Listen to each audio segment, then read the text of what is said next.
minasyaitonirrajim. Bismillahirrahmanirrahim. Assalamualaikum warahmatullahi wabarakatuh. Waalaikumsalam warahmatullahi wabarakatuh. Alhamdulillah. Alhamdulillahirabbil alamin. Wa bihi nasta'inu ala umuri dunya waddin. Wassalatu wassalamu ala asyrafil anbiya'i wal mursalin wa ala alihi wa ashabihi ajmain.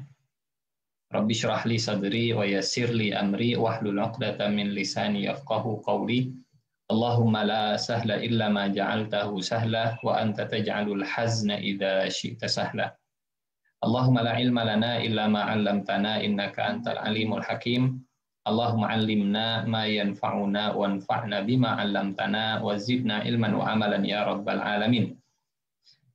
Amma ba'du. Bapak Ibu yang Allah muliakan, jamaah Majelis Ta'lim Qanitin yang mudah-mudahan pagi hari ini selalu Allah jaga, Allah lindungi, dan mudah-mudahan selalu Allah berkahi aktivitas kita insya Allah. Kembali insya Allah pada pekan pertama di bulan April ini kita melanjutkan tema Al-Ghazwul Fikri, Perang Pemikiran.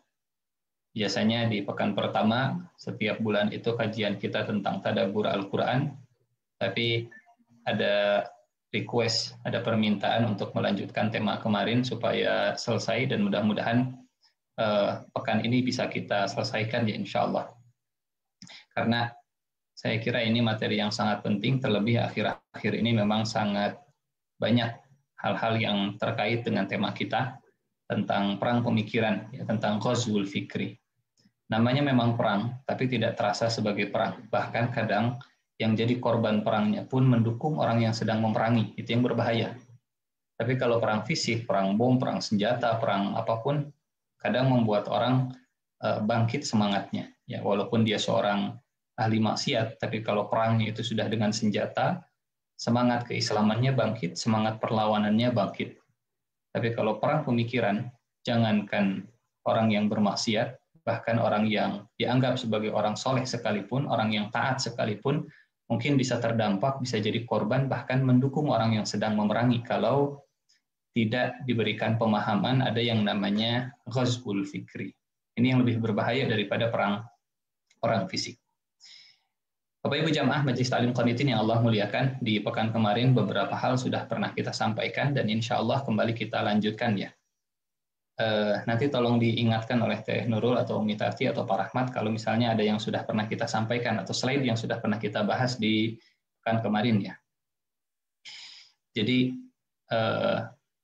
Al-Ghazwul Fikri, perang pemikiran itu arahnya ke cara berpikir, dikelabuhi, ditipu umat Islam supaya pola pikirnya tidak Islami, supaya cara pandangnya sama seperti orang-orang yang memusuhi umat Islam. Nah sayangnya kesadaran tipu daya ini hilang, ya, kesadaran untuk mewaspadainya itu hilang, saking halusnya, saking lembutnya tipu daya ini kepada umat Islam. Dan beberapa hal yang pernah kita sampaikan di pertemuan sebelumnya terkait dengan materi, pertama sejarah sudah kita ceritakan bahwa Ghazwul Fikri atau perang pemikiran ini sejarahnya sangat panjang dan akan panjang. Panjang karena berawal dari sejarah manusia itu sendiri, sejak ada Nabi Adam alaihissalam, dan akan terus berlanjut sampai ada orang-orang, sampai masih ada kebenaran di muka bumi, sampai masih ada orang yang terus taat kepada Allah, Ghazwul Fikri masih terus ada. Begitu. Kemudian yang kedua, sasaran perang pemikiran, ini yang akan kita angkat di pertemuan kita siang hari ini. Siang atau pagi sekarang ya. Kemudian media-media perang pemikiran, apa saja yang biasa digunakan oleh musuh-musuh umat Islam yang kemudian menjadi alat, tools yang digunakan oleh mereka. Dan yang terakhir dampaknya, efek dan akibatnya bagi korban, bagi umat Islam. Bapak Ibu jamaah Majelis Ta'lim Qanitin yang Allah muliakan, ini sudah pernah kita sampaikan, sekedar mengulangi, sekedar merefresh, atau barangkali ada yang di pekan sebelumnya tidak mengikuti, kita sekilas saja bahwa sejarah perang pemikiran itu berawal dari surga. Berawal dari surga antara Nabi Adam alaihissalam dengan iblis. Dan masih terus berlanjut sampai hari ini di abad modern di tahun 2021. Sehingga mempelajari sejarah masa lalu mengingatkan kita, menyadarkan kita bahwa ini perang yang abadi, perang yang hakiki, hak dan batil tidak akan pernah berhenti. Kalau perang dunia sudah berhenti, kalau perang dingin sudah hilang, tidak ada, kalau perang kemerdekaan sudah selesai di Indonesia, tapi masih ada perang yang masih belum berhenti, perang pemikiran. Antara iblis dengan Nabi Adam, dengan media, pendekatan, semantik game, iblis semaksimal mungkin menarik hati Nabi Adam alaihissalam, menggoda Nabi Adam alaihissalam dengan permainan bahasanya, dibolak-balik, diputar-balikan faktanya, dan sasaran pertamanya adalah untuk membuka auratnya. Ini maksiat yang pertama atau kesalahan yang pertama yang berdampak kepada aurat yang terbuka. Sehingga hikmahnya bagi kita, ya, khususnya mungkin dalam kehidupan pribadi atau dalam kehidupan rumah tangga kita, seandainya ada makanan atau rizki yang syubhat, apalagi yang haram, sebaiknya dan seharusnya kita jaga. Karena efeknya ternyata aurat-aurat kita, aib-aib kita, kebiasaan buruk kita akan terbuka, akan tersingkap. Ya. Jadi kalau ada keburukan keluarga kita yang terbuka, orang lain tahu, hal pertama yang harus kita perhatikan adalah jangan-jangan ada rizki yang harus kita bersihkan.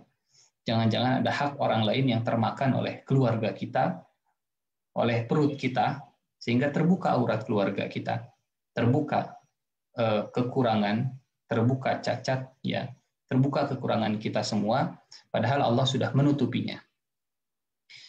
Jadi apa yang nampak di mata orang lain, kita ini kelihatan bagus, kelihatan soleh, kelihatan baik, kelihatan taat, dan seterusnya, lebih karena Allah masih menutup kita, menutup aib kita, menutup kekurangan kita. Jangan sampai aib itu terbuka dengan makanan dan rizki yang dikonsumsi gara-gara kita tergoda, gara-gara kita kalah dengan ghazwul fikri ini. Nah, ini pembahasan kita di pekan kemarin ya, menampilkan aurat itu menjadi sasaran pertama ghazwul fikri iblis dengan Nabi Adam alaihissalam. Kemudian media yang digunakan oleh iblis dan para pengikut iblis sampai hari ini adalah semantik game, permainan bahasa. Memutarbalikkan fakta, memainkan peran sebagai seorang penasihat yang tulus, tidak memiliki kepentingan apapun, padahal nasihat-nasihatnya itu bertentangan dengan perintah Allah Subhanahu wa Ta'ala. Kalau ada kalimat-kalimat statement di media, meskipun muncul dari tokoh agama sekalipun, kalau kalimatnya diukur dengan syariat, diukur dengan agama, diukur dengan Al-Quran, diukur dengan hadis, ternyata bertentangan, maka ini bagian dari propaganda, bagian dari perang pemikiran. Ya. Jadi jangan mudah jangan mudah silau dengan titelnya sebagai ini, sebagai itu, tapi kita punya alat ukur kalimatnya, statementnya, apa yang diucapkan di media, sesuai tidak dengan Al-Quran, sesuai tidak dengan yang Rasulullah sampaikan. Kalau sesuai kita ikuti, kita mengikuti Al-Qurannya, kita mengikuti sunnah nabinya, hadis nabinya, tapi kalau ternyata bertentangan dengan perintah Allah, kita tinggalkan. Ini bisa jadi bagian dari perang pemikiran. Walaupun yang menyampaikannya adalah orang yang berpeci, orang yang berjenggot, orang yang tampilannya Islami, karena dulu iblis ketika tampil di depan Nabi Adam alaihissalam, tampil sebagai seorang penasihat, makhluk yang tulus tanpa kepentingan apapun, tapi nasihatnya bertentangan dengan perintah Allah. Kata Allah, jangan dekati. Kata iblis, dekati. Kata Allah, nanti kamu zalim, fatakuna minadh zalimin. Kalau mendekati jadi makhluk yang zalim, kata iblis, kalau dimakan nanti jadi raja. Kalau dimakan nanti bisa abadi. Walaupun tampilannya seperti seorang penasihat, seperti tidak memiliki kepentingan, tapi ketika bertentangan dengan apa yang Allah sampaikan, apa yang Rasulullah ajarkan, tinggalkan segera. Ya. Bagian dari ghazwul fikri itu kadang dengan tampilan, kadang dengan casing, ya, kadang dengan titel, kadang dengan julukan, sementara isinya dan kandungannya, ajakannya bertentangan dengan perintah Allah Subhanahu wa Ta'ala. Bahkan kalau dalam kisah Iblis dan Nabi Adam tidak segan menggunakan sumpah atau kalimat. Ini yang di Facebook mungkin ada beberapa yang kemarin katanya pekan kemarin putus. Ya mudah-mudahan kalau kita ulangi sedikit jadi bisa memurojaah sedikit insya Allah. Nah yang berikutnya antara pasukan iblis dan pengikut Nabi dalam surat Al-An'am. A'udzubillahi minasyaitonirrajim wa kadzalika ja'alna likulli nabiyyin aduwwan syayatinal insi wal jinni yuhi ba'dhum ila ba'd zukhrufal qawli ghurura walau syaa rabbuka ma fa'aluhu fadharhum wa ma yaftarun. Kami jadikan, kata Allah, setiap nabi itu musuh. Ayat ini bukan untuk mengajarkan permusuhan. Ayat ini akan disangka ayat yang memercikkan radikalisme, intoleransi, dan seterusnya kalau tidak difahami dengan utuh. Ya. Apalagi sekarang umat Islam ini sedang diintimidasi, ditakut-takuti, dan dijauhkan dari agamanya sendiri. Bahkan kemarin ada statement bahwa pelajaran akidah itu seringkali menimbulkan radikalisme. Maka kurangilah belajar akidah. Silahkan dicari statement ini di media. Baru kemarin kalimat itu muncul dari orang yang dikenal sebagai tokoh agama. Jadi mengurangi pelajaran akidah untuk mengurangi radikalisme. Dan yang selalu diserang adalah umat Islam. Akidah umat Islam yang selalu diserang. Wa kadzalika ja'alna likulli nabiyyin aduwwan syayatinal insi wal jinni. Dan kami jadikan bagi setiap nabi itu musuh. Ya. Artinya tanpa dicari pun sudah ada. Kalau nabi saja yang paling dimuliakan oleh Allah ada musuhnya, apalagi kita yang bukan makhluk yang mulia, makhluk yang banyak dosa, makhluk yang akhlaknya banyak celah, apalagi kita. Bahkan sasaran tembak musuh kepada kita itu jauh lebih banyak. Kemudian kalau kita merasa saya tidak punya musuh dan saya tidak akan mencari musuh, jangan-jangan kitanya memang yang tidak waspada, kitanya yang lalai, kitanya yang tidak tahu. Sehingga kita mudah dikelabuhi dan akhirnya kita yang jadi korban dari ghazwul fikri itu sendiri. Jadi ini bukan ajakan mencari musuh, ini ajakan untuk menyadari bahwa Nabi saja ada musuhnya, apalagi umat Nabi. Sehingga kewaspadaan terhadap hadirnya musuh ini membuat kita tidak lalai, ya, membuat kita waspada, membuat kita akhirnya jadi bisa mendeteksi ya pergerakan dan setiap upaya untuk mengelabuhi umat Islam. Yuhi ba'duhum ila ba'din zukhrufal qawli ghurura. Membisikkan antara jin dengan manusia itu tujuannya satu. Menipu manusia, menipu orang soleh, menipu hamba yang taat kepada Allah Subhanahu wa Ta'ala. Kemudian, nah ini slide yang terakhir pembahasan kita di pekan kemarin. Setelah Nabi Adam alaihi salam kemudian menjadi korban ghazwul fikri dari iblis, laknatullah, yang terpenting, jemaah yang Allah muliakan, Bapak Ibu, boleh kita kalah dalam pertempuran ini, tapi jangan sampai kita menikmati kekalahan. Boleh kita jatuh, tapi jangan sampai kita terperangkap dan akhirnya tidak berani bangkit dari kejatuhan. Boleh kita tergelincir, terpeleset, ya berbuat dosa, jangan disengaja. Tapi tanpa disengaja pun manusia itu tempatnya salah dan dosa. Yang terpenting adalah kita bangkit, kita taubat, dan kita memohon ampunan untuk semua kesalahan dan dosa. Nabi Adam alaihi salam kalah dan akhirnya terusir dari surga, kalah dari perang pemikiran dengan iblis laknatullah. Tapi Allah mengajarkan kepada Nabi Adam untuk bangkit dari kekalahan dengan taubat dan kembali kepada Allah. Rabbana zalamna anfusana wa illam taghfir lana wa tarhamna lanakunanna minal khasirin. Justru orang yang pernah kalah, dia akan semakin mawas diri, dia akan semakin waspada, dia akan semakin siap kalau seandainya terjadi serangan-serangan yang berikutnya. Nah, jamaah majelis taklim qanitin yang Allah muliakan, boleh jadi selama ini juga kita menjadi korban dan kita kalah dalam perang pemikiran.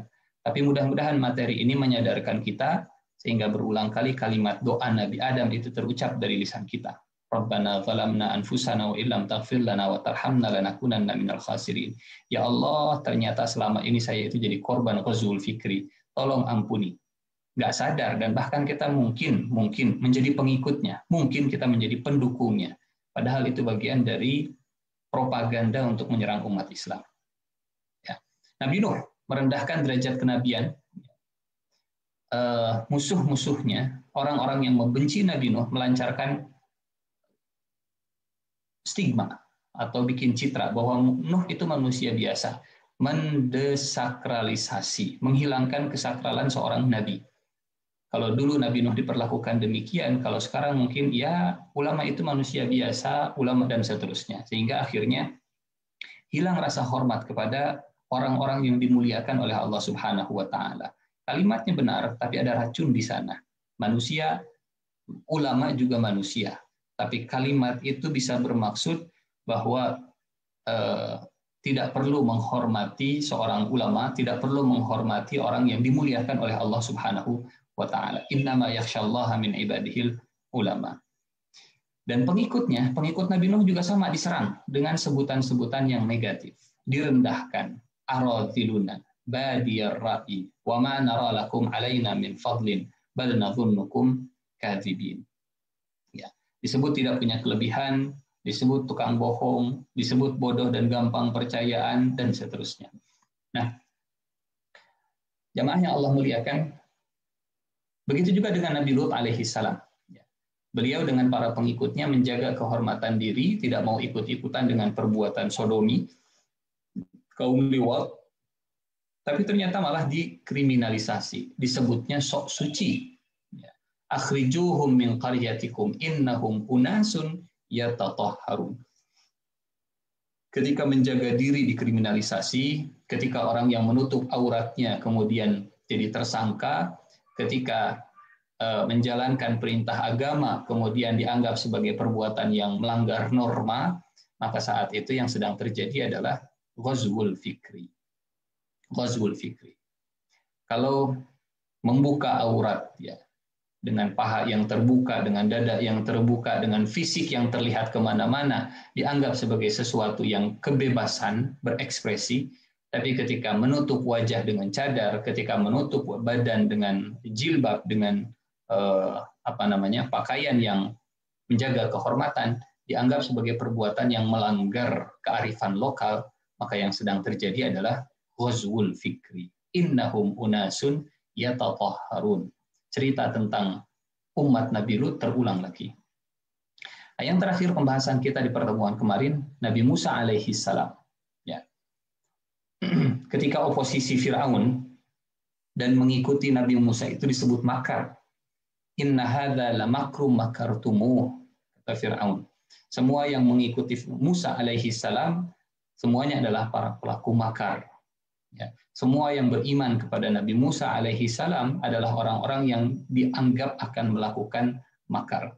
Ketika mengikuti kebenaran dianggap makar, maka yang sedang terjadi adalah ghazwul fikri.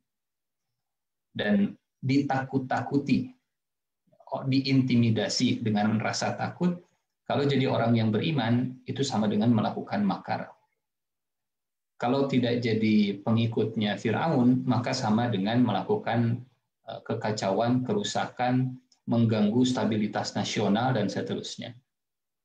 Dan yang berikutnya selalu jadi kambing hitam. Di media Firaun, semua kerusakan, semua kejelekan itu selalu diarahkan kepada pengikutnya Nabi Musa alaihi salam. Ini kalau ada kejahatan pasti pengikutnya Nabi Musa. Kalau ada keburukan ini pasti pengikutnya Nabi Musa.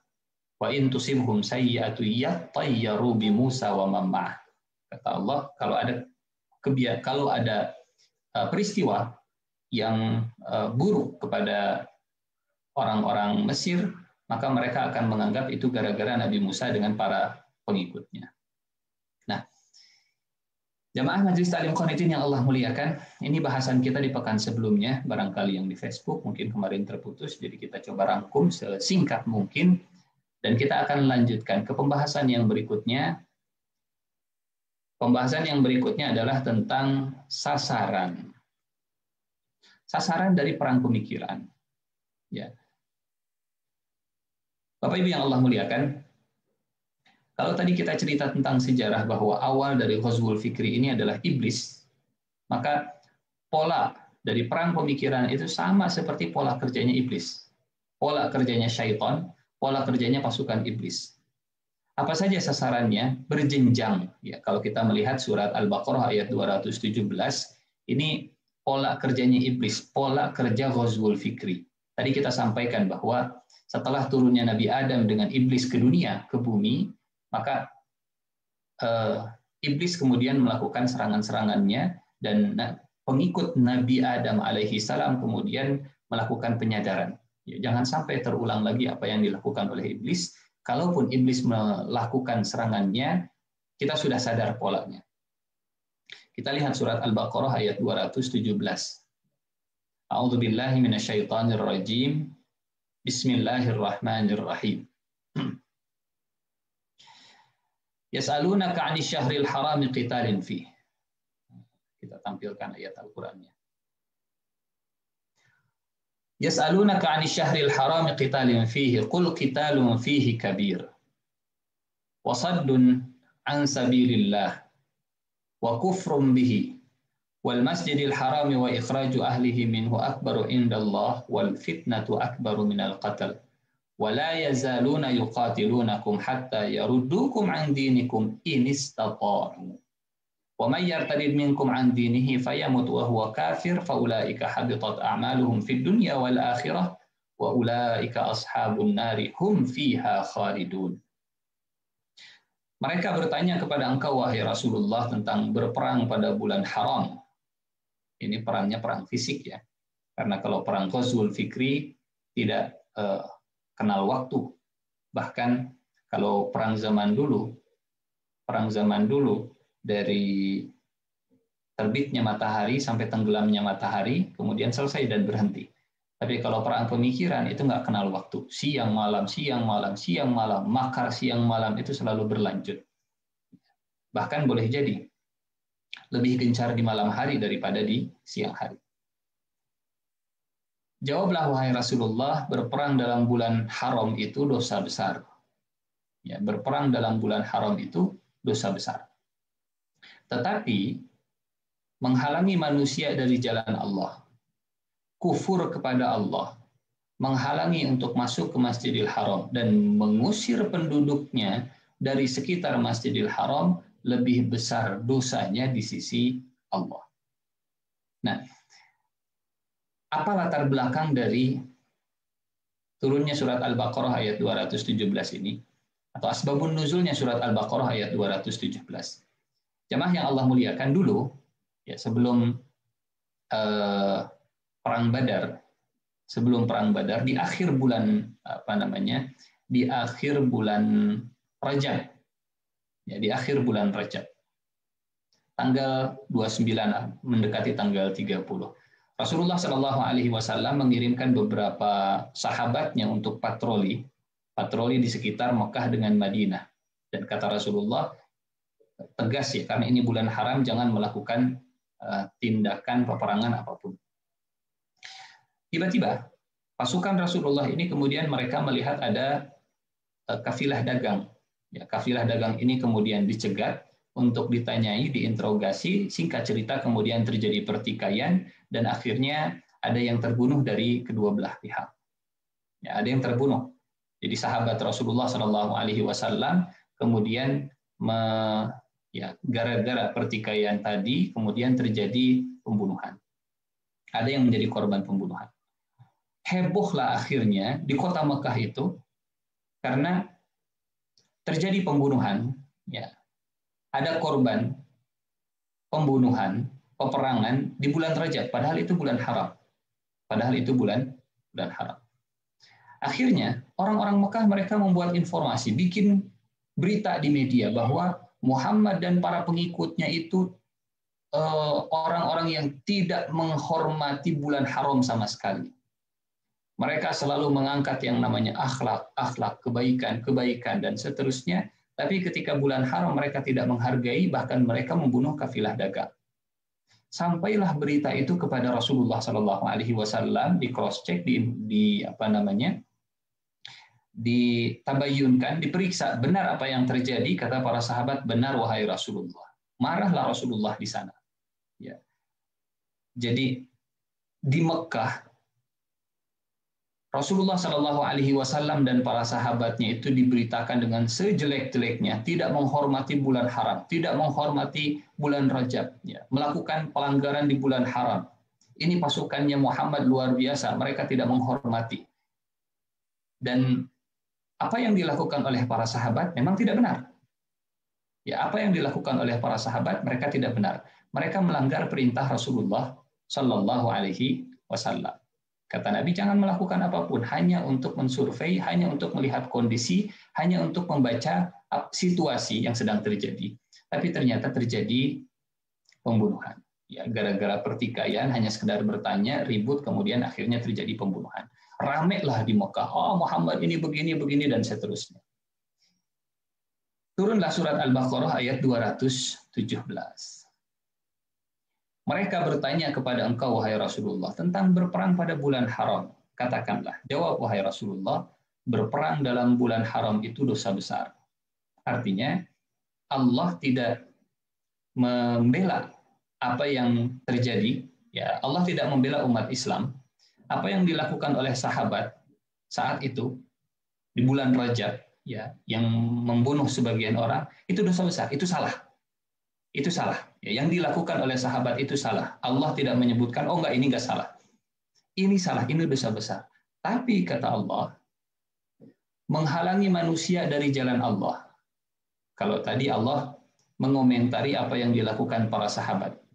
Sekarang Allah Subhanahu wa taala mengarahkan khitabnya berbicara kepada orang-orang musyrik Mekah. Jadi seolah Allah ingin mengatakan begini, "Hei para sahabat, kalian salah. Kalian sudah melakukan dosa besar, taubat. Hei kalian orang musyrik, apa yang kalian lakukan itu jauh lebih besar dosanya. Karena kalian menghalangi manusia dari jalan Allah, karena kalian kufur kepada Allah, karena kalian menghalangi orang-orang yang taat kepada Allah dari Masjidil Haram, bahkan kalian mengusir penduduknya dari sekitar Masjidil Haram." Jemaah yang Allah muliakan, kalau sekarang hari ini misalnya Barat ya dengan menekan umat Islam dengan membuat propaganda berawal dari WTC tahun 2001, kemudian selalu mengidentikan terorisme dengan umat Islam, ya kalau seandainya yang dilakukan oleh seorang muslim itu, kalau memang pelakunya memang seorang muslim, kita akan mengatakan kalau ini ya, yang dilakukan itu salah dan itu dosa besar. Tapi yang dilakukan oleh Barat jauh lebih besar dosanya. Yang dilakukan oleh Barat jauh lebih besar dosanya. Kenapa? Mereka sudah menghalangi orang dari jalan Allah, mereka sudah merampok semua harta kekayaan milik umat Islam, mereka sudah kufur kepada Allah, mereka sudah menghalangi umat Islam yang ingin beribadah dan seterusnya. Jadi kadang ya, Bapak Ibu yang Allah muliakan, ghazwul fikri itu masuk, perang pemikiran itu masuk dari kesalahan yang dilakukan oleh umat Islam, dan itu dibesar-besarkan seolah kesalahan yang terjadi itu lebih besar dari yang dilakukan oleh musuh-musuh umat Islam. Mudah-mudahan bisa dipahami ya. Dulu para sahabat pernah melakukan kesalahan.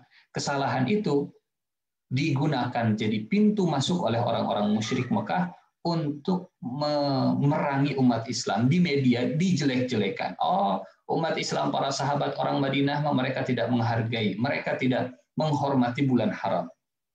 Kata Allah dalam surat Al-Baqarah 217 ini, benar para sahabat sudah berbuat dosa besar, tapi orang musyrik dosanya jauh lebih besar. Nah, jadi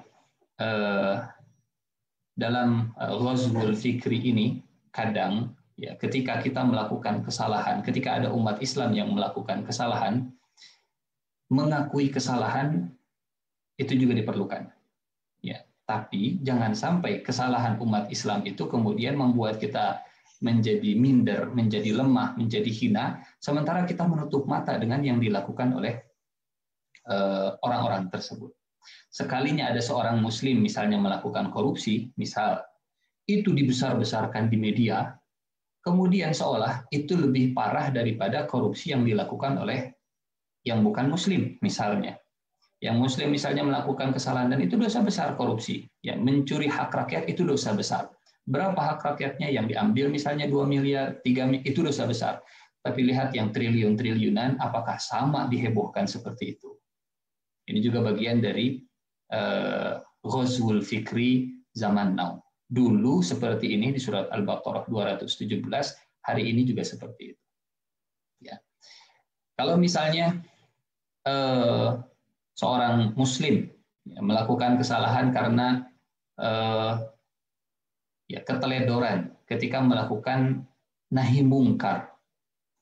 Nahi mungkar misalnya ada tempat judi, dilaporkan tempat judi ini ke polisi misalnya, ke aparat yang berwenang, tapi ternyata tidak digubris. Dilaporkan lagi tidak digubris, dilaporkan lagi tidak digubris, didatangi supaya berhenti, supaya tutup, tapi tetap menjalankan. Akhirnya kemudian terpancing emosinya dan akhirnya dirusak tempat tempat perjudian tersebut, tempat peredaran miras tersebut. Apa yang dilakukan ya itu merusak. Tapi apa yang dilakukan oleh tempat perjudiannya itu jauh lebih merusak. Sehingga kadang media ini menyorotnya, tuh lihat tuh, yang melakukan nahi mungkar itu sudah merusak parah-parah dan seterusnya. Seolah yang dilakukan oleh orang-orang yang ingin menegakkan nahi mungkar itu, yang ingin menjaga moralitas, kemudian teledor misalnya, atau melakukan kesalahan ketika menjalankan nahi mungkarnya, seolah kesalahannya jauh lebih besar daripada kesalahan yang dilakukan oleh para penjual miras, para pengedar perjudian dan seterusnya. Ini Al-Baqarah 217, pola-pola kerja ghazwul fikri dan bagaimana kemudian umat Islam bisa menyadari dan memahaminya. Itu salah, tapi itu jauh lebih besar kesalahannya. Wal fitnatu akbaru minal qatl. Dan berbuat fitnah itu jauh lebih besar dosanya daripada membunuh. Nah, jemaah yang Allah muliakan, memahami ayat ini, ya, ini bisa menjadi counter bagi kita umat Islam bahwa betul ini salah, tapi jangan sampai salah ini kemudian seolah lebih besar dari segala-galanya yang telah dikerjakan oleh musuh-musuh umat Islam. Semoga bisa difahami. Nah, kemudian kata Allah Subhanahu wa taala, "Wala yazaluna yuqatilunakum hatta yaruddukum an dinikum in istata'u." Mereka tidak akan berhenti memerangi kalian, memerangi kita umat Islam dengan ghazwul fikrinya, dengan media dan seterusnya, sampai mereka dapat mengembalikan kalian kepada kekufuran. Ya, walan tardha ankal yahud walan nasara hatta tattabi'a millatahum. Selama gaya hidup kita belum sama seperti mereka, selama pola pikir kita belum sama seperti mereka, selama cara kita berinteraksi belum sama seperti mereka, selama cara berpakaian kita belum sama seperti mereka, selama gaul kita belum sama seperti mereka, ghazwul fikri ini akan terus dilakukan. Akan terus dilakukan. Seandainya mereka sanggup. Kalau sanggup silahkan. Yuriduna liyutfi'u nurallahi biafwahihim wa ya'ballahu illa ayyutimma nurah. Mereka ingin memadamkan cahaya Allah dengan mulut mereka, seperti orang yang ingin memadamkan cahaya matahari dengan ludahnya, tapi justru ludahnya kembali kepada dirinya. Barang siapa yang murtad di antara kalian dari agamanya, lalu mati dalam kekufuran, maka mereka itu sia-sia amalnya di dunia dan di akhirat. Ini sasarannya berjenjang ya. Membuat umat Islam mengikuti mereka, membuat umat Islam jadi kufur kepada agamanya, murtad dari agamanya, kemudian mengikuti pola pikir mereka. Ini yang kita maksud berjenjang. Sasarannya itu tidak satu, sesuai dengan targetnya, sasarannya berbeda-beda. Nah, kita lihat. Ternyata jamaah Majelis Ta'lim Qanitin yang Allah muliakan, ternyata sasaran yang dilakukan itu mirip sekali seperti pola kerjanya syaitan. Ini yang disampaikan oleh Ibnu Qayyim Al-Jauziyah ketika beliau bercerita tentang khutuwati syaitan, langkah-langkah syaitan dalam menggelincirkan manusia. Yang pertama, mengeluarkan muslim dari agamanya, sampai jadi kufur, sampai jadi syirik, sampai memusuhi agamanya sendiri. Ini kan dahsyat ya. Justru ikut dalam barisan orang yang memusuhi Islam tanpa disadari, bahkan dengan bangga gitu, dengan bangga. Dan tidak sedikit ya, dengan label atau dengan jargon kearifan lokal misalnya, tapi untuk menghidupkan kesyirikan, untuk memakmurkan kekufuran. Sehingga ketika datang agama Islam, KTP-nya mungkin Muslim, tapi kemudian dijelaskan bahwa dalam Islam ini termasuk bagian dari syirik, ini termasuk bagian dari kekufuran, ini percaya kepada dukun bisa membatalkan syahadat, oh diserang, dimusuhi habis-habisan. Ini bagian dari ghazwul fikri, dan itu target yang paling tinggi. Target yang atau sasaran yang paling besarnya adalah membuat umat Islam itu kufur tanpa disadari, syirik tanpa disadari, bahkan semangat memusuhi agamanya sendiri. Muncullah yang kita kenal dengan kalimat istilah Islamofobia. Muslim tapi fobia kepada ajaran Islam. Fobia kepada akidah, ini kan berbahaya. Ya, fobia kepada akidah. Ini puncak yang paling tinggi justru dari sasaran ghazwul fikri. Yang kedua, menyemarakkan perbuatan-perbuatan yang bid'ah. Kenapa kemarin kita tidak mengambil bid'ah temanya? Karena bid'ah masuk dalam bagian dari ghazwul fikri.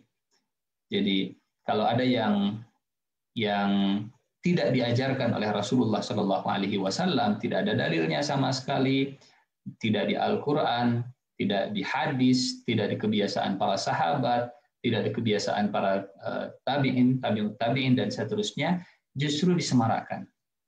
Tapi yang sunnah-sunnah, yang wajib-wajib bahkan kemudian malah ditinggalkan. Ini juga bagian dari sasaran dari perang pemikiran. Dicari yang tidak ada dalilnya sama sekali, kemudian diramaikan. Dan bahayanya, kalau ghazwul fikri sudah masuk ke menyemarakkan perbuatan yang bid'ah, kadang justru Muslim sendiri yang menjadi korban, yang justru malah membela perbuatan bid'ah itu sendiri. Bukannya menyadari, tapi justru malah membela perbuatan bid'ah itu sendiri. Nah, itu yang kedua. Yang ketiga, ya, melegalisasi perbuatan dosa besar dan memperindah tampilannya. Kalau zina, selama suka sama suka itu nggak apa-apa. Suka sama suka itu nggak apa-apa. Kalau khamr, minuman keras, selama memang kearifan lokal ya nggak apa-apa. Melegalisasi perbuatan dosa besar. Daripada misalnya menyebar di mana-mana, lokasi prostitusi itu mendingan di satu tempatkan saja, dilokalisasi saja. Sehingga kalaupun terjadi sesuatu itu bisa di tracing. Oh, dari sini nih tempatnya. Ya, kelihatannya seperti logis, tapi ternyata di balik itu seperti sedang menghalalkan dan melegalisasi perzinahan dengan bungkus lokalisasi tempat prostitusi. Oh, ini kan untuk menambah pemasukan daerah, sehingga bolehlah kita menambah pemasukan dengan berbagai cara. Melegalisasi perbuatan dosa besar dengan semua perbuatan dosa besar yang ada, dari mulai zinahnya, dari mulai syiriknya, dari mulai judinya, dan seterusnya. Nah, sasaran yang keempat, mempermudah peluang berbuat dosa-dosa kecil. Itu juga bagian dari sasaran ghazwul fikri. Ya, yang namanya tayangan-tayangan isinya ghibah, kemudian infotainment yang isinya itu membicarakan orang lain, mengorek-ngorek kebiasaan buruk orang lain, mencaci maki orang lain, mengadu domba orang lain, dipermudah peluang untuk berbuat dosa-dosa kecilnya. Bahkan kalau dikumpulkan itu jadi dosa besar. Ya, jadi dosa besar. Tayangan-tayangan yang sifatnya membuka aurat, ya, kemudian dihalang-halangi kalau seandainya ada program untuk memblokir situs-situs yang akan merusak generasi muda, itu juga bagian dari ghazwul fikri. Kalau misalnya disaring, ya, tontonan-tontonan itu supaya semua yang sifatnya itu mengumbar hawa nafsu, kemudian di-cut, dipotong, kemudian ada yang protes. Itu juga bagian dari ghazwul fikri. Ini kan kebebasan berekspresi, ini kan bagian dari seni. Ini mempermudah peluang-peluang terjadinya dosa-dosa, baik dosa besar ataupun dosa kecil. Sasaran yang berikutnya, membuat terlena dengan perkara-perkara yang sebetulnya mubah, tapi kemudian diperbanyak, dibiasakan, ya, dibudidayakan. Yang berikutnya yang terakhir, mengaburkan skala prioritas dalam beramal. Bagian dari pola kerja syaitan yang juga diikuti menjadi pola kerja dalam ghazwul fikri. Sehingga counternya atau kita menangkalnya, kita mulai dari yang paling tinggi. Jangan sampai kita terjebak dalam perbuatan yang bisa mengeluarkan kita dari keislaman, bisa membatalkan syahadat kita, bisa membatalkan keimanan kita. Ini yang paling penting. Yang kedua, jangan sampai kita terjebak dalam perbuatan yang memang tidak ada dalilnya sama sekali. Ya, yang sunnah, yang ada dalilnya juga masih banyak. Yang diajarkan oleh Rasulullah juga masih banyak yang belum kita kerjakan. Kemudian waspada, hati-hati dengan dosa besar, dan perhatikan jangan sampai kita tergelincir dalam dosa kecil yang dilakukan terus-menerus. Bukan berarti kita tidak harus bersih dari dosa sama sekali, bukan. Tapi memperbanyak istighfar, mewaspadai setiap dosa, itu bagian dari upaya kita menangkal semua ghazwul fikri. Dan memperhatikan skala prioritas dalam beramal. Persatuan umat Islam itu jauh lebih penting daripada misalnya kemudian kita sibuk dengan perbedaan yang sifatnya furu'iyah. Nanti ghazwul fikri bisa masuk di sana. Umat Islam terus berpecah, sibuk dengan masalah furu'iyah. Ini ada dalilnya, ini juga ada dalilnya, tapi karena sentimen latar belakang kelembagaan, organisasi dan seterusnya, ini dibuat panas, padahal masing-masing ada dalilnya. Bukan bid'ah, ada dalilnya. Tapi kemudian terus dihembuskan. Ghazwul fikri. Nah, jamaah yang Allah muliakan, termasuk di antara sasaran dari perang pemikiran, sasaran dari ghazwul fikri juga menarget orang-orang tertentu dengan iming-iming bermacam-macam supaya dia bisa dekat dengan orang-orang yang memusuhi umat Islam. Ya. Jadi orang ini jadi tameng, orang ini jadi bemper bahwa dia juga dekat dengan kita. Misal, ini nauzubillah min zalik. Ini si A itu sebenarnya jahat kepada umat Islam. B ini tokoh yang disegani oleh umat Islam. Si A yang jahat kepada umat Islam itu mendekat ke si B dengan harta, dengan tahta, dengan kuasa, dengan wanita, dan seterusnya, sampai akhirnya si B itu ada di dekat si A. Tokoh agama ini kemudian mendekat ke si A, dan akhirnya si A itu merasa saya sudah dibackingi, bukan dengan kekuatan, tapi dengan tokoh agama tadi. Seolah tokoh agama ini jadi stempel semua yang dilakukan oleh si A. Maka waspada, ya, bukan berarti kita tidak boleh berinteraksi dengan siapapun, bukan berarti kita tidak boleh bergaul dengan siapapun, tapi kadang ya dalam perang pemikiran, kedekatan kita dengan seseorang itu bisa dicitrakan berbeda, bisa dimanfaatkan berbeda. Ya. Harus kita berdakwah kepada siapapun, bahkan orang musyrik sekalipun harus didakwahi, musuh sekalipun harus didakwahi. Tapi kalau kedekatan kita justru malah berdampak buruk kepada diri kita, ini yang harus diwaspadai, bentuk dari ghazwul fikri. Sehingga Allah mewanti-wanti dalam surat Al-Isra, ya, surat ke-17. A'udzubillahi minasyaitonirrajim. Bismillahirrahmanirrahim. Wa in kadu la yaftinunaka 'anil ladzi awhayna ilaika litaftari 'alaina ghairah. Wa idzal lattakhadhuka khalila. Jamaah yang Allah muliakan, sungguh ini ke Rasulullah, ya. Mereka hampir memalingkan engkau wahai Muhammad, wahai Rasulullah, dari wahyu yang telah kami turunkan. Ya. Hampir saja orang-orang yang memusuhi Nabi melupakan Rasulullah dari Al-Quran, ya, menjauhkan Rasulullah dari firman Allah, membuat Rasulullah jadi jaga jarak dengan kandungan Al-Quran itu sendiri. Ya. Ini Nabi, ini wahyu dari Allah. Wahyu turun kepada Nabi, sasaran orang musyrik itu ingin menjauhkan Nabi dari wahyu. Begitu makna ayatnya. Dan sungguh mereka hampir memalingkan kamu, wahai Muhammad, wahai Rasulullah, dari apa yang telah kami wahyukan kepadamu. Jamaah Majelis Ta'lim Qanitin yang Allah muliakan, ternyata Rasulullah pun pernah menjadi target dari Ghazwul Fikri. Pernah menjadi target, tapi tidak berhasil. Kalau dulu di antara bentuk dari Ghazwul Fikri itu menjauhkan Nabi dari Al-Quran, hari ini umat Nabi yang dicoba ditarget terus-menerus dijauhkan dari ayat-ayat Al-Quran. Kalau kata Al-Quran A, dijauhkan umatnya dari ayat Al-Quran. Kata Al-Quran, miras itu khomer. Miras itu khomer. Khomer itu haram. Miras itu khomer dan khomer itu haram. Kata Al-Quran, innamal khomru wal maisiru wal ansabu wal azlamu rijsun min amali syaitan. Fajtanibu. Jauhi. Jauhi khomer. Jauhi judi. Ya, jauhi mengundi. Mengundi nasib dengan panah.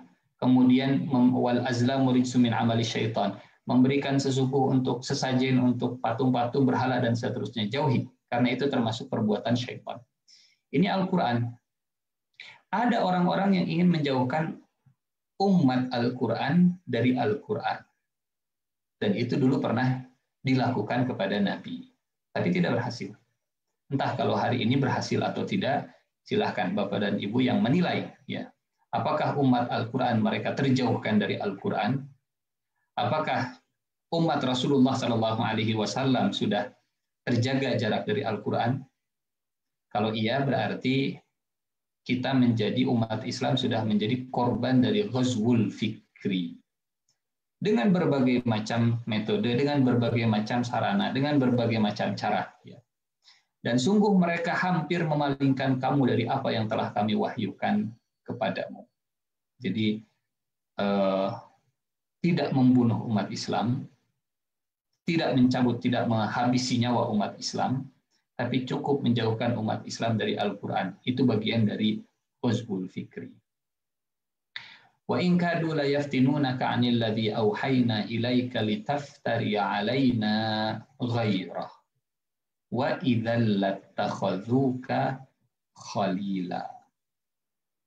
Dan kalau sudah begitu, kalau umat Islam sudah jaga jarak dari Al-Quran, kalau umat Islam sudah semakin jauh dari perintah-perintah Allah di dalam Al-Quran, kalau umat Islam sudah tidak mengerti apa yang Allah firmankan di dalam Al-Quran, kalau umat Islam sudah tidak mau lagi belajar bahasa Arab karena itu bahasa Al-Quran, dengan kekhawatiran belajar bahasa Arab itu disebut tidak tidak bangga dengan bahasa sendiri. Kalau umat Islam tidak punya semangat untuk membaca, memahami, menggali, bahkan mengamalkan Al-Quran, maka kata Allah, lattakhadhuka khalila. Kalian pasti akan diangkat jadi sahabat setia mereka. Kalian pasti akan mendapatkan posisi yang dekat di sisi mereka. Kalian pasti akan menjadi orang yang istimewa di samping mereka. Bapak Ibu jamaah Majelis Ta'lim Qanitin yang Allah muliakan, akhirnya kita diminta oleh Allah untuk memilih. Mau berada di sisi Allah dengan Al-Qur'annya, atau mau berada di sisi musuh-musuh Allah dengan berbagai macam godaan-godaannya, dengan berbagai macam perhiasan-perhiasan dan keindahan duniawinya. Wa idzal lattakhadhuka khalila. Ini bagian dari Ghazwul Fikri. Ya. Ini bagian dari Ghazwul Fikri. Memang bukan hal yang mudah untuk kemudian memilih. Tapi ternyata yang namanya Ghazwul Fikri itu juga bentuk dari jihad, ya, bentuk dari perjuangan kita sebagai umat Islam. Memilih bersama Al-Quran, memilih bersama wahyu, memilih bersama Allah, atau memilih bersama orang yang ingin menjauhkan kita dari Al-Quran. Kata Al-Quran, minuman keras, minuman alkohol, khamar itu haram, jauhi.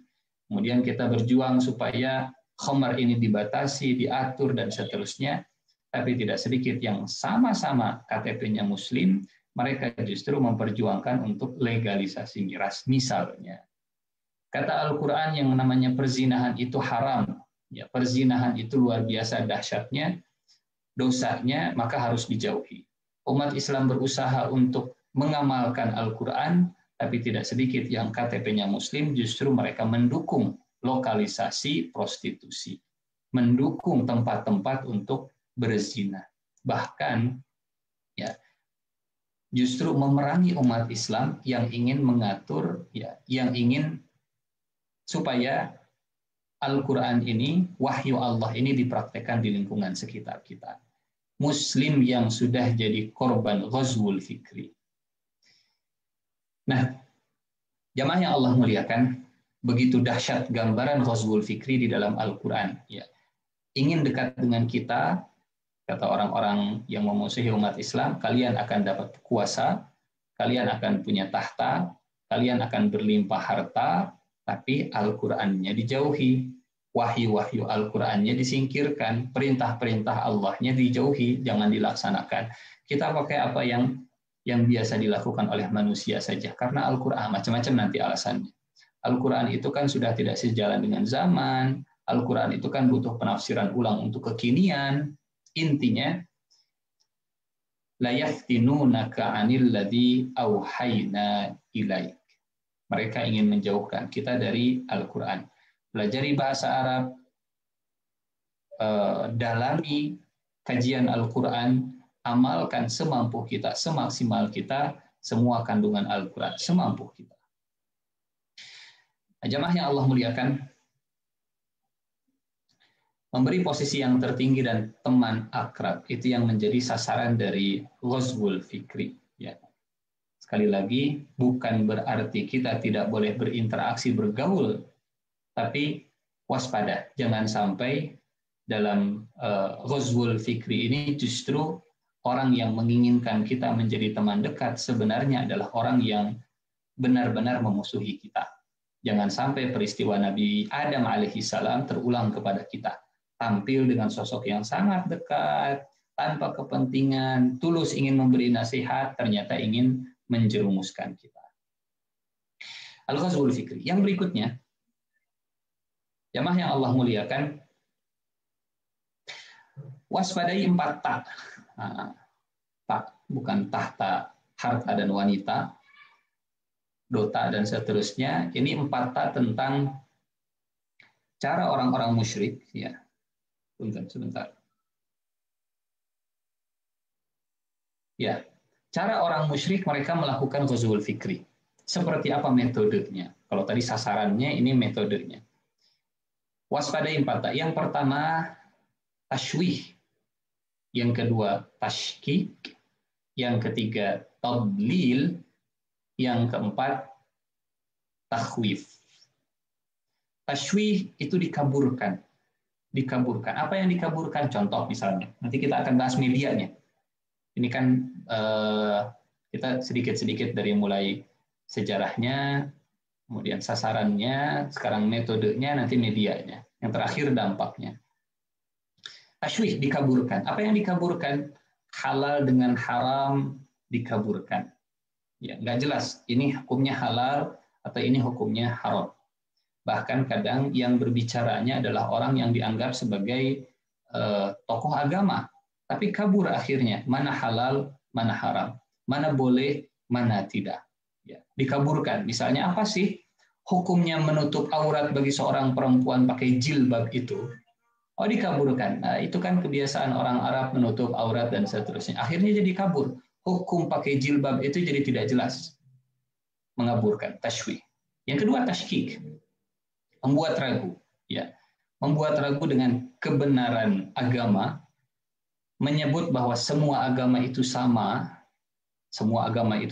itu bagian dari ghazwul fikri, perang pemikiran, sehingga tidak yakin bahwa Islam itu adalah agama yang satu-satunya diridhoi oleh Allah Subhanahu wa Ta'ala. Ragu, ya, dibuat ragu. Atau dengan pemahaman-pemahaman yang sebetulnya mengarah kepada ateisme. Dibuat ragu, benar nggak Tuhan itu ada? Kalau Tuhan itu ada, coba minta. Tuhan tolong berikan kepada saya makanan, dikasih nggak? Nggak. Nah, kalau begitu Tuhan itu tidak ada. Buat ragu terus-menerus. Sekarang minta kepada Bapak, kepada Ibu. Bapak, Ibu minta makanan, kemudian gurunya ngasih makan. Nah, berarti Bapak ada.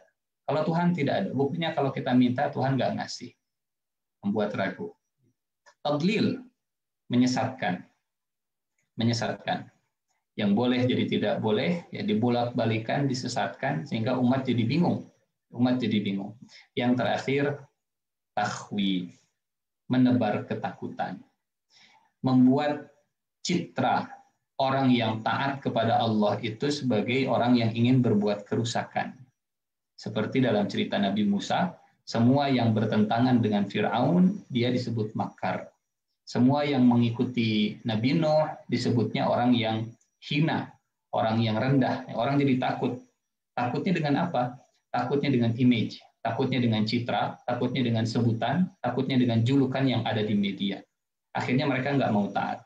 Takut kalau misalnya belajar ngaji, belajar ke masjid, datang duduk di pengajian, itu takut nanti disangka sebagai orang yang macam-macam lah tuduhannya, ya, radikal dan seterusnya. Takut akhirnya, takut untuk ngaji, takut untuk belajar akidah, takut untuk belajar Al-Quran, takut untuk berpenampilan sebagai muslim, dituduhnya sok suci, disebutnya sebagai kemana atau neng ustad, neng ustazah dan seterusnya. Takut. Ini waspadai 4. Tashwih, tashkik, tadlil, takhwif. Mengaburkan, membuat keraguan, menyesatkan dan menebar ketakutan. Ketakutan dengan image, ya, dengan citra, dengan gambaran. Muslim itu begini, Muslim itu jelek, dan seterusnya. Nah, jamaah yang Allah muliakan, setelah sejarahnya kita ketahui, kemudian sasarannya tadi kita sampaikan, kemudian media metodenya, pola kerjanya, ya dengan 4 ini. Yang berikutnya adalah medianya. Nah, media dari Ghazwul Fikri, media dari perang pemikiran.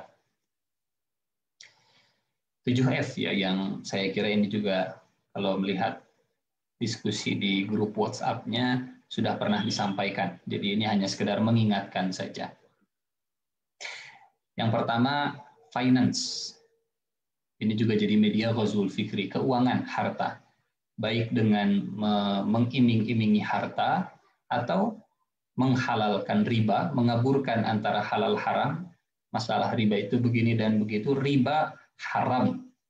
Jelas, riba haram. Kalau kemudian muncul riba halal begini dan begitu, waspada, khawatir ini bagian dari Ghazwul Fikri.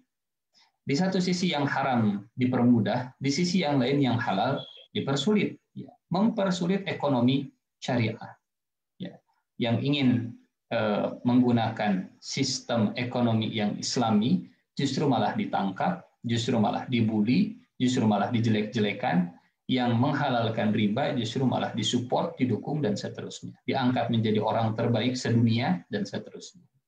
Itu bagian dari Ghazwul Fikri dengan media keuangan, finance. Yang kedua, friksi, gesekan, perpecahan, diadu domba, yang tadi kita sampaikan. Waspada kalau urusan masalah furu'iyah kemudian dihembus-hembuskan setiap tahun, selalu dihembus-hembuskan, sampai akhirnya ribut, bertentangan. Sebentar lagi kita masuk bulan Ramadan misalnya. Waspada setiap masuk bulan Ramadan, kalau ada hal-hal yang sifatnya furu'iyah, jangan sampai Ghazwul Fikri kemudian menyerang kita semua dan kita jadi korban. Ya. Bersatu di antara umat Islam dan kita bertoleransi dalam urusan-urusan yang cabang. Selama ada dalilnya, silahkan. Ini bagian dari media dari Ghazwul Fikri. Mengadu domba antara umat Islam. Yang ketiga, free sex, seks bebas. Setiap tanggal 14 Februari perayaan Valentine, kemudian promo besar-besaran, dijual kondom dengan coklat, ya. Kemudian disebut dengan kalimat-kalimat yang indah, hari kasih sayang, hari kasih cinta dan seterusnya. Padahal hari perzinahan, hari keburukan, tapi dengan bungkusan syaitan. Merusdan yang termasuk free sex, ya, termasuk media Ghazwul Fikri itu merusak keindahan pernikahan. Waspada kalau muncul di media, di TV ataupun di media sosial, ketika pernikahan itu dicitrakan sebagai sesuatu keburukan, ya. Sementara di luar pernikahan pacaran, perzinahan, dan seterusnya, justru digambarkan dengan keindahan. Tuh repot nikah mah kudu ngurus anak, tuh repot kudu membiayai istri, tuh repot. Dibuat orang itu takut dengan nikah, dan dibuat orang itu terbuai indah dengan zina. Itu bagian dari ghazwul fikri, free sex. Ya. Ghazwul fikri dan free sex. Dengan media free sex. Food, makanan, bisa menjadi media ghazwul fikri, mengaburkan halal dan haram. Ya.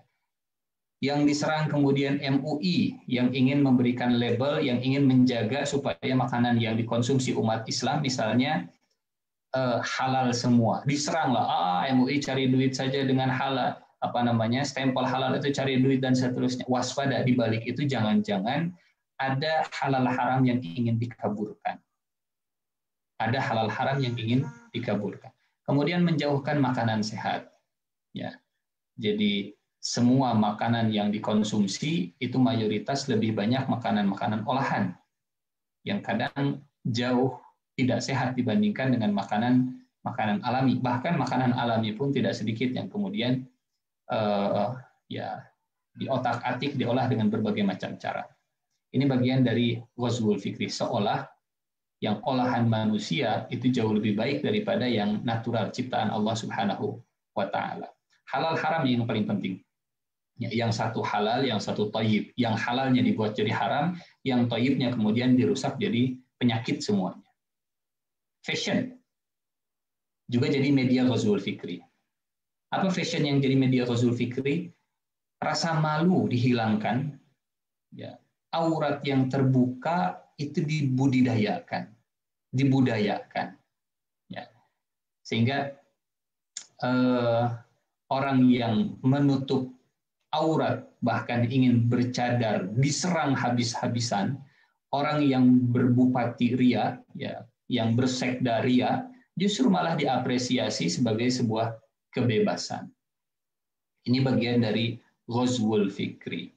Bahkan orang yang mengaku liberal sekalipun, ya, berpikiran bebas sekalipun, mereka tidak menjadi bebas ketika berbicara tentang masalah aturan syariat. Ya. Ketika mereka bicara, kita harus bebas segala-galanya, ketika ada orang yang ingin bebas menjalankan agamanya, justru mereka malah menyerang umat Islam. Tidak konsisten dengan pemikirannya. Film. Nah, waspada dengan film. Jangan sampai kita jadi korban ghazwul fikri. Bukan berarti bukan berarti tidak boleh menonton film, bukan berarti kita tidak boleh mengikuti fashion, bukan berarti kita tidak boleh makan, bukan berarti kita tidak boleh berhubungan badan, bukan berarti kita tidak boleh berdialog, ya, bukan berarti kita tidak boleh mengurus keuangan. Tapi jangan sampai kita jadi korban media perang pemikiran tanpa kita sadari. Umat Islam harus memiliki kekuatan di bidang ekonomi, umat Islam harus mengendalikan, bahkan dalam kisah perang Khandaq kita cerita bagaimana Rasulullah menggunakan Nu'aim bin Mas'ud justru untuk maslahat umat Islam. Ya, silakan nanti kaji lagi, ya, diulangi lagi kajian tentang perang Khandaq, sosok Nu'aim bin Mas'ud. Hubungan badan, ya, seks itu juga bagian dari kemaslahatan rumah tangga. Bahkan di surat Al-Baqarah ketika berbicara tentang bulan Ramadan, Allah memerintahkan, membolehkan orang yang saum di malam harinya kemudian untuk berhubungan badan. Fal'ana bashiruhunna di surat Al-Baqarah 187. Makanan, Allah perintahkan kulu washrabu. Makan dan minumlah yang halal dengan yang thayyib. Fashion juga sama, ya. Bahkan Allah perintahkan pakai pakaian yang terbaik, apalagi ketika datang ke rumah Allah. Khudzu zinatakum inda kulli masjid. Pakailah yang terindah setiap kali datang ke masjid. Film, tontonan, bukan tidak boleh. Rasulullah juga suka nonton bareng dengan Siti Aisyah, ya. Suka nonton bareng, walaupun bukan film yang ada di TV karena TV-nya belum ada. Jadi orang-orang Habasyah, orang Ethiopia, mereka sedang latihan, ya, mereka sedang training di dalam masjid. Karena masjidnya Nabi itu Masjid Nabawi itu di samping rumah Nabi, kata Nabi, wahai Siti Aisyah, sini kita nonton bareng. Rasulullah dari jendela rumahnya nonton orang Habasyah di dalam Masjid Nabawi yang sedang latihan. Siti Aisyah di pundak Nabi, pipinya nempel dengan pipi Nabi, nonton bareng. Nobar itu ternyata bagian dari sunnah Nabi. Tapi waspada, jangan sampai yang ditontonnya jadi media dari ghazwul fikri. Ya. Jangan sampai tontonan jadi tuntunan, apalagi tontonannya yang mengumbar cinta dunia. Bikin kita jadi berkhayal luar biasa. Tuh tinggali bumi artis mah, tuh lihat rumah artis mah luar biasa ya. Kita mah jamaah pengajian, mana ada yang rumahnya begitu. Mendingan jadi dan seterusnya. Yang terakhir, media perang pemikiran, free thinking, berpikir bebas, tanpa ada ikatan, tanpa ada batasan, tanpa ada dawabitnya, ya menuhankan logika, hawa nafsu sebetulnya. Ya, kalau logika yang murni tanpa hawa nafsu, itu pasti akan membimbing seseorang kepada keimanan. Tapi kalau logikanya dibungkus dengan hawa nafsu, itu pasti akan makin jauh dari kebenaran. Dulu, jemaah yang Allah muliakan, Umar bin Khattab pernah ditanya ya, oleh tabi'in, ya, oleh rakyatnya, wahai Amirul Mukminin, kami lihat engkau ini orang yang cerdas, engkau ini orang yang begitu luar biasa, sosok Umar bin Khattab. Tapi kenapa dulu engkau bisa menyembah patung yang terbuat dari korma, kemudian kormanya dimakan? Bukankah kalian punya akal? Bukankah orang-orang zaman dulu itu punya pinter, cerdas, punya akal? Kok bisa menyembah yang justru yang disembahnya itu malah dimakan? Nggak bisa melindungi dirinya sendiri. Apa kata Umar bin Khattab? Kita punya akal, tapi kita nggak punya hidayah. Jadi akal tanpa hidayah itu sama dengan hawa nafsu. Ya. Hingga menuhankan logika sebenarnya sedang menuhankan hawa nafsu. Karena kalau tidak dengan hawa nafsu, akal itu akan membimbing manusia kepada kebenaran. Bagaimana bentuk hawa nafsunya? Nggak mau pakai agama, nggak mau pakai panduan agama. Ya, menjauhkan agama. Sudahlah, jangan bawa-bawa agama dalam forum resmi diskusi ilmiah ini mah. Itu bagian dari ghazwul fikri. Ya. Sehingga pelajaran-pelajaran yang disampaikan kepada mahasiswa, pada murid, ya jauh dari nuansa agamisnya. Kalau sekarang, kalau kemarin-kemarin misalnya yang sedang ramai itu tidak ada frase agama dalam visi pendidikan. Bukan hanya frase agama, saya kira yang sedang dihilangkan, tapi juga kehidupan beragama dalam dunia pendidikan sepertinya yang sedang dijauhkan. Mudah-mudahan tidak terjadi, ya. Ini 7F media perang pemikiran, ghazwul fikri, yang sebenarnya bisa menjadi senjata bermata dua. Satu sisi umat Islam juga harus menguasai, memiliki kemampuan-kemampuan ini. Umat Islam harus mengendalikan industri film, umat Islam harus mengendalikan industri makanan, umat Islam harus mengendalikan industri fashion, umat Islam harus mengendalikan keuangan, ya umat Islam yang bisa mengendalikan friksi dan seterusnya, dan umat Islam juga yang mengajarkan bagaimana tata cara dalam berpikir. Nah, yang terakhir, jamaah yang Allah muliakan, Nabi sudah mewanti-wanti. Jangan sampai justru kita menjadi pengekor. Jangan sampai justru umat Islam itu menjadi pengikut, jadi follower. Umat yang harus diikuti. Kata Rasulullah Shallallahu Alaihi Wasallam, la tattabi'unna sanana man qablakum shibran bi shibrin wa dhira'an bi dhira'in. Hatta law salaku juhra dhabbin la salaktumuh. Qulna ya Rasulullah, al-yahudu wan nasara? Qala faman. Kalian, kata Rasulullah, kalian itu maksudnya ke umat Islam, pasti akan mengikuti kebiasaan orang-orang sebelum kalian, sejengkal demi sejengkal, sehasta demi sehasta, bahkan ketika mereka masuk ke dalam lubang biawak, kalian akan memasukinya. Jadi Rasulullah Shallallahu Alaihi Wasallam sudah memprediksi dampak dari ghazwul fikri itu.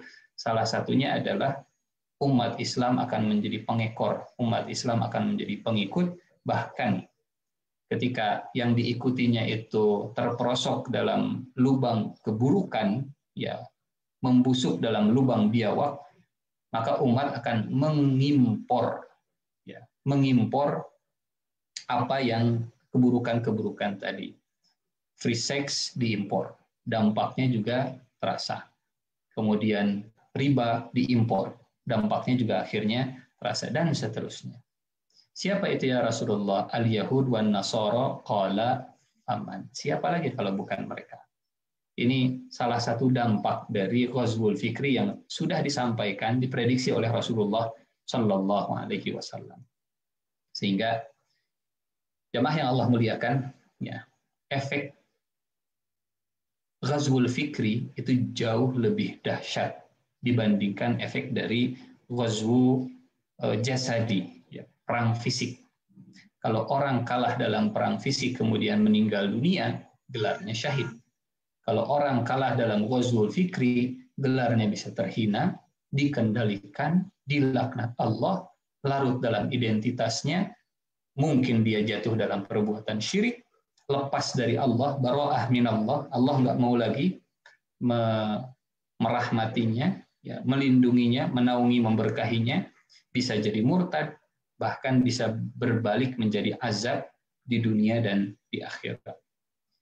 Sangat dahsyat ya dampak dari perang pemikiran ini, Ghazwul Fikri ini, sehingga mudah-mudahan bukan hanya pengetahuan yang kita dapatkan, tapi kewaspadaan.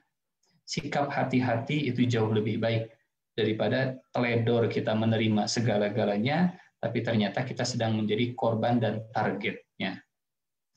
Mudah-mudahan apa yang disampaikan di kesempatan siang hari ini bisa menjadi wawasan bagi kita semua dan membangun kewaspadaan. Itu intinya, ya.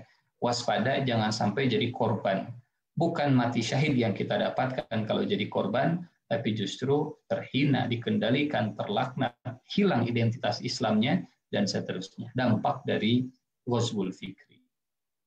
Wallahu a'lam bishawab. Ini yang bisa disampaikan di kesempatan siang hari ini. Mudah-mudahan bisa menjadi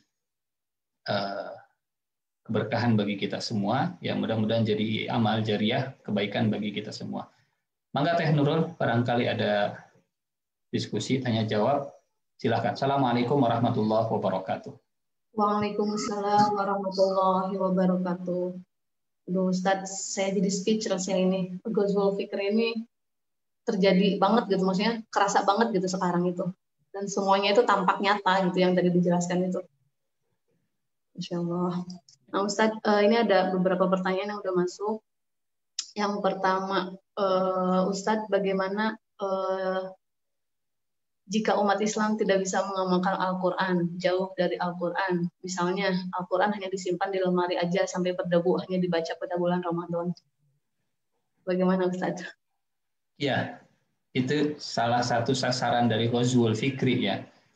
Jadi kalau menyerang umat Islam langsung, misalnya menyebut Islam itu agama yang salah, pasti bakal banyak yang berontak. Oh, macam-macam dengan agama kita. Kalau misalnya umat Islam itu disinggung dengan tertipu dengan Al-Quran, Al-Quran itu menipu, banyak umat Islam yang tertipu, banyak yang kemudian bangkit, banyak yang kemudian akhirnya protes, ya, bahkan muncullah peristiwa yang kita kenal dengan 212 gara-gara kalimat itu, kan, gara-gara kalimat itu. Tapi kalau umat Islamnya kemudian dibuai, dilalaikan dari Al-Quran, Al-Quran yang nggak pernah disentuh, punya ada di handphonenya misalnya, tapi nggak pernah dikaji, nggak pernah difahami, komodai dihafalkan mah, sudah berusia dengan dalih macam-macam, hese ustad lah, pabulit, dan seterusnya gitu. Terjaga jaraknya dari Al-Quran, ya itulah yang menjadi bagian dari Ghazwul Fikri. Nggak perlu dimurtadkan, nggak perlu diserang, tapi terjaga jaraknya. Nah, mudah-mudahan 6 hari ke depan ini bisa menjadi vaksin bagi kita semua, vaksin dari Ghazwul Fikri. Apa vaksinnya? Kedekatan kita dengan Al-Quran. Ya. Kalau vaksin corona itu begitu gembar-gembor supaya punya imunitas terhadap virus, imunitas kita terhadap virus Ghazwul Fikri, ya, yang mungkin saat ini di antara kita ada yang sudah OTG, ya tidak ada gejalanya sama sekali jadi korban ghazwul fikri misalnya, mudah-mudahan dengan kedekatan dengan Al-Quran, ya, sering membaca, sering memahami, sering menghadiri kajian tadabbur, termasuk mengamalkan kandungan Al-Quran, mudah-mudahan Allah jauhkan kita dari korban ghazwul fikri, dari dampak-dampak ghazwul fikri. Wallahu a'lam bishawab. Masya Allah. Baik, ke pertanyaan selanjutnya Ustadz. Sekarang kan ghazwul fikri sudah merebak di negara kita. Di daerah saya banyak anak-anak muda berzina sampai hamil dan orang tuanya menikahkan. Nah, bagaimana sikap kita untuk mencegah pernikahan tersebut gitu? Karena dengan memberitahu, tapi mereka ini sudah mereka bilang ini tuh tradisi gitu. Kan jadinya miris. Apa yang harus kita perbuat, Ustadz? Ya, di satu sisi memang pemahaman tentang ghazwul fikri ini tidak bisa langsung disampaikan begitu saja. Ada pendekatan-pendekatan yang harus kita lakukan khususnya kepada objek-objek dakwah, ya, orang-orang yang menjadi korban, ya. Karena kalau yang jadi korban langsung disampaikan tentang ghazwul fikri, boleh jadi dia malah memberontak, enggak, saya enggak merasa sedang diperangi, enggak merasa jadi korban. Ada pendekatan-pendekatan yang mungkin perlu dilakukan, seperti Rasulullah Shallallahu Alaihi Wasallam melakukan pendekatan terbaik kepada orang musyrik. Kan orang musyrik itu sebenarnya semua jadi korban ghazwul fikri, korban perang pemikiran yang akhirnya bukan sekedar ada di pemikiran, tapi berubah jadi keyakinan.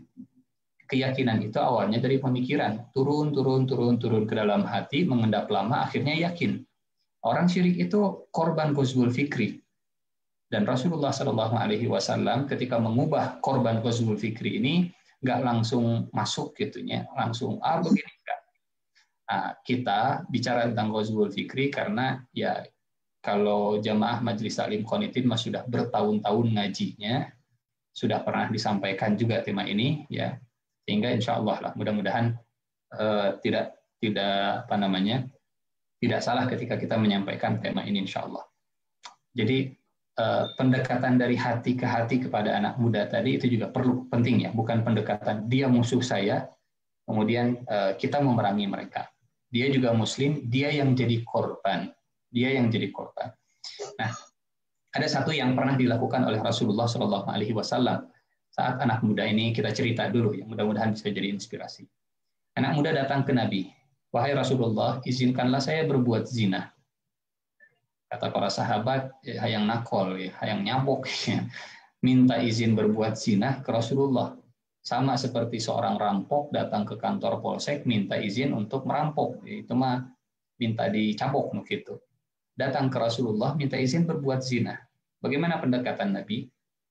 Ini kan korban ghazwul fikri sebenarnya anak muda ini, menganggap perzinahan itu hal yang biasa, budaya, dan orang lain juga sama, ya, melakukan hal yang seperti itu. Apa kata Nabi? Diajak dialog, pendekatan dari hati ke hati. Ridho tidak?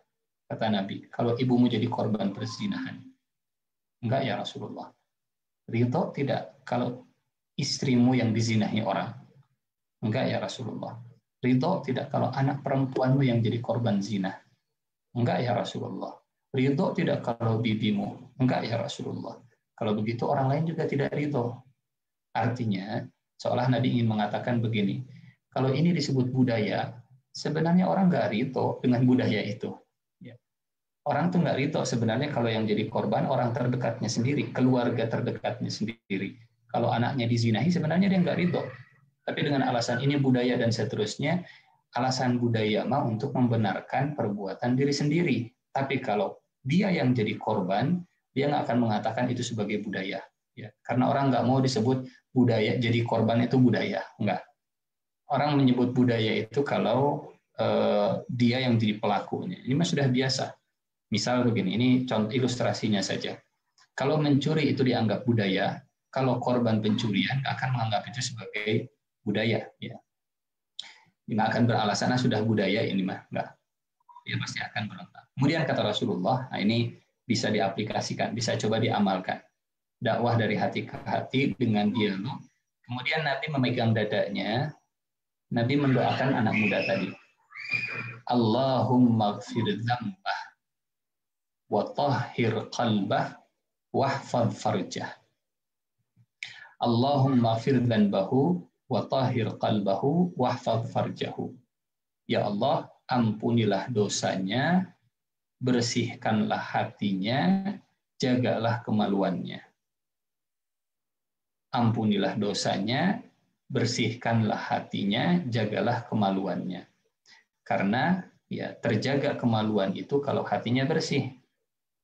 Hati bersih itu kalau dosanya juga diampuni oleh Allah. Boleh jadi yang tidak menjaga kemaluan kehormatannya gara-gara hatinya kotor, dan hatinya kotor gara-gara banyak dosa. Ya. Jadi terbiasa dengan perzinahan karena memang hatinya sudah rusak, hatinya sudah sangat kotor. Nah, supaya hatinya dibersihkan, doakan ampunan, ya sama-sama beristighfar. Rasulullah megang dadanya, Allahumma gfir dzambah wahfad wa tahhir qalbah wahfad farjah. Itu bisa jadi bagian dari yang kita aplikasikan ya saat berhadapan dengan orang-orang seperti tadi. Wallahu a'lam bishawab. Ada lagi? Ada Ustadz. Ustadz merayakan hari ulang tahun dengan mengucapkan selamat dan membuat pesta, apakah termasuk bid'ah? Iya, kalau bicara tentang pestanya iya. Tapi kalau bicara tentang merenungkan usianya ya yang semakin hari semakin berkurang, itu dibolehkan. Dibolehkan itu dalam arti begini. Yang namanya mengingat semakin berkurangnya hari itu tidak harus setiap tahun sekali, karena setiap saat juga usia kita berkurang. Tapi kalau justru berpesta, bersenang-senang karena usia kita berkurang, ada yang salah di sana. Ada pemikiran yang tidak tepat di sana. Bahagia ketika atau senang ketika berpesta ketika justru usia semakin berkurang. Wallahu a'lam bishawab. Baik, selanjutnya Pak Ustadz. Pak Ustadz, Ghazwul Fikri itu ibarat kita menghadapi musuh yang invisible tapi sangat mematikan. Bagaimana kita menghadapi serangan-serangan itu? Ibarat kita itu menghadapi permainan sepak bola, ada taktik bertahan dan menyerangnya. Ya. Tadi kalau untuk bertahannya, kedekatan kita dengan Al-Quran. Karena Al-Quran itu jadi vaksin imunitas ya. Tadi di surat Al-Isra kita sampaikan, ayat ke-73. Nabi saja jadi target Ghazwul Fikri. Dijauhkan Nabi itu dari Al-Quran. Kalau umat sudah terjaga dari agamanya, kalau umat sudah sudah terjauhkan dari Al-Qurannya, sudah nggak ngerti isi Al-Quran, sudah nggak bisa baca Al-Quran, sudah nggak mau dengar Al-Quran, telinganya terlalu penuh dengan lagu-lagu, matanya itu terlalu penuh dengan video-video di TikTok, YouTube, dan seterusnya. Kalau ngelihat bacaan Al-Quran itu langsung buram, tunduh, dan seterusnya, itu berarti ini target yang orang yang paling mudah untuk jadi target Ghazwul Fikri. Pertahanan yang terbaik, imunitas yang paling kuat menghadapi Ghazwul Fikri adalah pemahaman terhadap Al-Quran. Karena dulu, sekali lagi, orang musyrik itu korban Ghazwul Fikri dari syaitan. Dan mereka akhirnya bisa sembuh dari Ghazwul Fikrinya ketika Allah turunkan Al-Quran kepada Nabi Muhammad, sedikit demi sedikit Al-Quran disampaikan. Yang mudah-mudahan ya kajian-kajian tadabbur kita, kajian-kajian sirah kita, kajian-kajian akidah kita, ini bagian dari imunitas kita menghadapi Ghazwul Fikri. Sehingga orang yang paling dekat dengan agama, orang yang paling memahami kitab sucinya, orang yang paling jauh jadi target Ghazwul Fikri. Tapi orang yang jauh dari Quran, jauh dari pemahaman agama, paling mudah itu jadi target Ghazwul Fikri. Wallahu a'lam bishawab. Itu untuk bertahan. Tapi kalau untuk gerakan ofensifnya, memang ini butuh orang-orang yang siap untuk bergerak bersama, terorganisir. Kalau musuh-musuh umat Islam itu mereka melakukan perang pemikiran secara terorganisir, terlembaga, ada support dana dan seterusnya, maka taktik untuk menyerangnya juga butuh hal yang sama bahkan lebih. Kata sahabat Ali bin Abi Thalib, keburukan yang terorganisir akan bisa mengalahkan kebenaran yang tidak terorganisir. Ini ada keburukan, ada kejahatan, ada kebatilan, ya ada pasukan syaitan. Mereka rapi, terorganisir, ada yang bagian medianya, ada yang bagian hukumnya, ada yang bagian materinya, ada yang bagian pendekatan dan seterusnya, rapih terorganisir, ada pimpinannya, ada pembinanya, ada pembimbingnya. Tapi ketika umat Islam tidak terorganisir, ini bisa mengalahkan yang ini. Sehingga bukan sekedar berkumpul, tapi kita memang harus berbaris. Sehingga ada surat namanya surat barisan, ya, as-sof, surat berbaris. Kalau berbaris itu ada yang di depan, ada yang di belakang, ada yang ngasih perintah, ada yang mengikuti perintah, ada strukturnya. Bukan bergerombol gitu, nggak jelas siapa yang di depan, siapa yang di belakang, semuanya ingin tampil terdepan. Ya, yang Allah inginkan adalah berbaris. Innallaha yuhibbul ladzina yuqatiluna fi sabilihi shaffa. Berbaris, rapih berbaris. Wallahu a'lam bishawab. Pertanyaan terakhir, Ustadz. Ustadz, tidak sedikit pemikiran-pemikiran yang menyesatkan itu datang dari tokoh-tokoh organisasi yang keilmuan Islamnya itu diakui, tapi kerap mengeluarkan statement atau dalil-dalil yang berseberangan dengan Al-Quran dan Sunnah. Nah, kadang kita terjebak nih pada taklid berlebihan karena pemahaman agama kita yang minim. Nah, bagaimana kita memfilter hal tersebut, Ustaz? Ya, pemahaman yang pertama pasti berawal dari pemahaman, ya. Pemahaman kita untuk taat, menghormati, mengikuti orang yang disebut tokoh agama itu dasarnya bukan karena kedekatan pribadi, bukan karena ikatan emosi. Dulu para sahabat itu pelajaran terakhir dari agama Islam ini adalah pelajaran itu. Pelajaran supaya terhindar dari ikatan emosi dengan pribadi. Waktu Rasulullah meninggal dunia, para sahabat itu mereka kaget luar biasa. Sampai semuanya lemas, nangis-nangis, bahkan Umar bin Khattab sampai dengan pedangnya ya mengancam yang bilang Rasulullah meninggal dunia akan dipotong lehernya. Itu pelajaran terakhir para sahabat dari Rasulullah Shallallahu Alaihi Wasallam. Ketika seorang tokoh kemudian sudah hilang dari peredaran dunia ini, fisiknya, maka jangan kemudian kita berpegang kepada tokohnya, tapi kita berpegang kepada ajaran kebenarannya. Ya, ajaran kebenarannya. Ini tokoh, ini ada ajaran agama. Selama tokohnya ada di atas ajaran agama, kita ikut. Tapi kalau tokoh ini kemudian sudah hilang, baik hilang itu karena meninggal dunia, atau tokohnya itu karena nauzubillah min dzalik keluar dari agama atau berstatement yang jauh dari ajaran agama, ya bukan tokoh yang kita ikuti, tapi agama yang terus kita ikuti. Dan itu pelajaran terakhir. Kenapa ujian terakhir bagi para sahabat? Karena itu memang nggak mudah. Karena itu nggak mudah, ya. Figuritas itu memang jadi bagian ujian yang terberat dalam mengikuti kebenaran. Misal, saya hijrah itu, misal contoh, kata seseorang, kata si Fulan, saya hijrah itu gara-gara kajiannya Ustadz Fulan.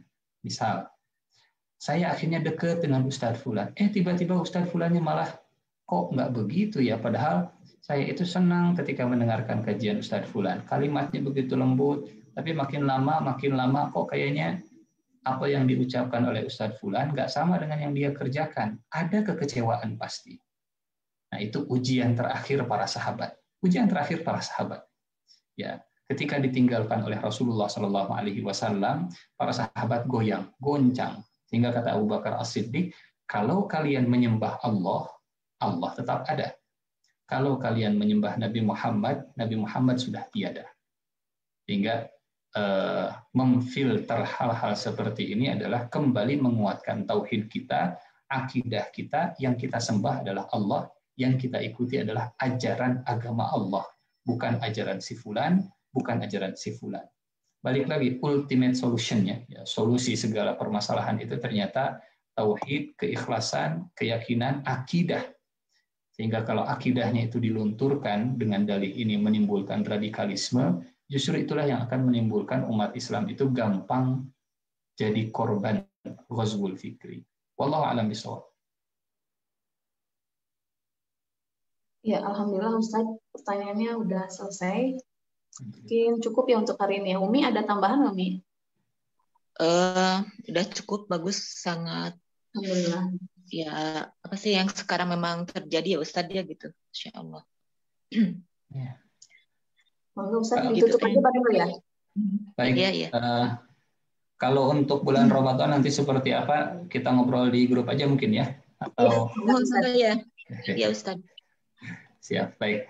Jemaah yang Allah muliakan, Bapak Ibu rahimakumullah, sebelum kita akhiri, kita tutup dengan doa kifaratul majlis.